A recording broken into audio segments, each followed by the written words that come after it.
मित्रांनो, महाराष्ट्र सीईटी चे फॉर्म भरणे सध्या सुरू झालेले आहे. तर यामध्ये बी-एड असो, एम-बी-ए असो, एम-एड असो, सर्व प्रकारच्या सीईटीचे फॉर्म भरणे आता सुरू झालेले आहे. तर पाहू शकता अशा प्रकारचे तुम्हाला वेबसाईट जी दिसत आहे, त्या वेबसाईटवर काय करायचं आहे, या ठिकाणी लॉग इन करायचं आहे आणि लॉग इन केल्याच्या नंतर तुम्हाला सुरुवातीला संपूर्ण फॉर्म कशा पद्धतीने भरायचं ते आपण पाहूया. सुरुवातीला तुम्हाला लॉग इन करून संपूर्ण माहिती यामध्ये भरायची आहे. तर त्या अगोदर पहा कोणकोणत्या जे काही सीईटी आहे त्यांच्या एक्झाम्स कधी होणार आहे ते आपण पाहूया. तर मित्रांनो पाहू शकता या ठिकाणी जी काही महाराष्ट्र एम-एडची सीईटी आहे 2025 त्याची जी एक्झाम आहे 16 मार्च 2025. एम-पी-पी-एड सीईटी म्हणजे अशा प्रकारचे जेवढे काही सीईटी एक्झाम दिसत आहे तुम्हाला या स्क्रीनमध्ये सर्वांचे एक्झाम डेट दिलेले आहेत आणि आता जी काही एंट्रन्स एक्झाम त्यांची होणार आहे सीईटी त्याच्यासाठी रजिस्ट्रेशन चालू आहे. तर कशा पद्धतीनं यामध्ये सीईटी घेतली जाते, कशा पद्धतीनं त्यांचं ॲडमिशन प्रोसेस असते, संपूर्ण माहिती तुम्हाला या YouTube चॅनल्सवर भेटणार आहे. त्यामुळे चॅनलला सबस्क्राईब करा आणि जास्तीत जास्त तुमच्या मित्रांना शेअर करा.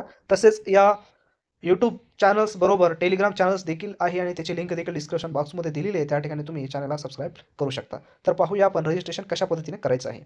मित्रांनो, तुम्हाला जर तुम्ही मोबाईलवर जर फॉर्म भरत असतील तर पहा अशा पद्धतीने इथे तुम्हाला 3 डॉट्स दिसतील. सुरुवातीला 3 डॉट्सवर तुम्हाला क्लिक करायचं आहे. जसंही तुम्ही या 3 डॉट्सवर क्लिक केल्याच्यानंतर तुम्हाला इथं सीईटी दिसेल. या ठिकाणी सीईटी असते तर तुम्हाला काय करायचं आहे क्लिक करायचं आणि क्लिक केल्याच्यानंतर अशा पद्धतीनं तुमच्यासमोर 2024-25, 23-24 येईल तर आपल्याला 24-25वर क्लिक करायचं. जसंही 24-25वर क्लिक केल्याच्यानंतर अशा पद्धतीनं तुमच्यासमोर हे काय येईल संपूर्ण पेज तुमच्यासमोर येईल. पेज आल्याच्यानंतर इथं जे काय रजिस्ट्रेशन ईमेल आयडी पासवर्ड दिसत आहे इथं तुम्हाला क्लिक करायचं नाही. कारण का क्लिक करायचं नाही? कारण तुम्हाला सुरुवातीला तुम्ही नवीन युजर आहात.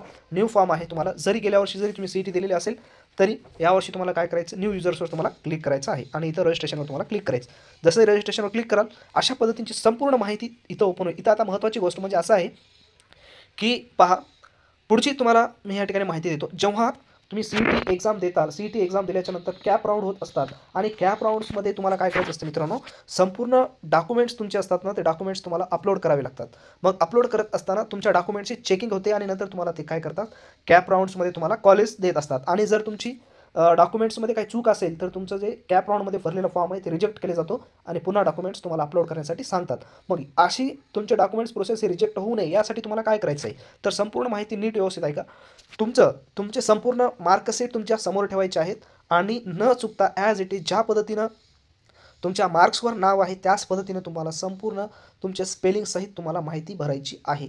काहीही मिस्टेक होता कामा नये. इथं सांगत आहे पहा आता, जर मिस्टेक झाली तर तुम्हाला कॅप राउंडमध्ये डॉक्युमेंट्स चेकिंगच्या वेळेस अडचण येते आणि तुम्हाला तिथं मग प्रॉब्लेम्स आल्याच्यानंतर अजून डबल तुम्हाला फॉर्म भरावा लागतो. त्याच्यामुळे आताच तुम्ही इथं कोणतीही चुका करायच्या नाही आणि जर ऑनलाईन सेंटरला जरी तुम्ही भरत असाल तर ऑलरेडी सांगायची बाबा एक सुद्धा चूक माझ्या फॉर्ममध्ये निघू नये. कारण एक जरी चूक तुमच्या फॉर्ममध्ये आली तर त्याचं जे काय भरपाई तुम्हाला स्वतःला करावं लागते. त्यामुळे तुम्ही स्वतः तिथं बसायचं आणि फॉर्म भरायचा आणि जर वाटत नसेल तर स्वतः आपलं काय करायचं, स्वतः वेबसाईटवर येऊन मोबाईलवर तुम्ही काय करू शकता, फॉर्म भरू शकता. तुम्हाला काहीही अडचण येणार नाही. कारण फॉर्म भरण्यापासून तर कॅप राउंड सिलेक्शन होईपर्यंत संपूर्ण माहिती आपण तुम्हाला ह्या व्हिडिओच्या माध्यमातून देणार आहोत. यामध्ये LLB असेल आणि बी-एड असेल, एम-एड असेल अशा पद्धतीची संपूर्ण माहिती तुम्हाला दिली जाईल. तर पहा इथं रजिस्ट्रेशनला तुम्हाला सुरुवातीला काय करायचं, जसं तुमच्या 10वीच्या मार्कशीटवर नाव आहे ॲज इट इज तुम्हाला टाकायचं आहे. फर्स्ट नेम आहे, लास्ट नेम आहे, तुम्हाला इथं टाकायचं आहे.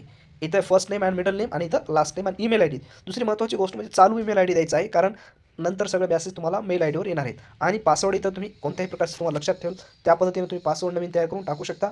इथं तुम्हाला तुमचं डेट ऑफ बर्थ टाकायचं आहे आणि काय करायचं मग रजिस्ट्रेशन तुम्हाला करून घ्यायचं आहे. आता हे रजिस्ट्रेशन झाल्याच्यानंतर पुढे काय करायचं आहे, आता हे रजिस्ट्रेशन झाल्याच्यानंतर तुम्हाला मेल येईल. त्यामध्ये जो काय ईमेल आयडी आता आपण तयार केलेला ईमेल आयडी आणि तुम्हाला पासवर्ड टाकायचा आहे आणि तुम्हाला काय करायचं मित्रांनो, साइन इन करायचं आहे आणि साइन इन केल्याच्यानंतर संपूर्ण माहिती तुम्हाला भरायची. आता हा व्हिडिओ मोठा होत आहे त्याच्यामुळे मी आता याच्या पुढचा व्हिडिओ नंतरच्या वेळी मी टाकणार आहे.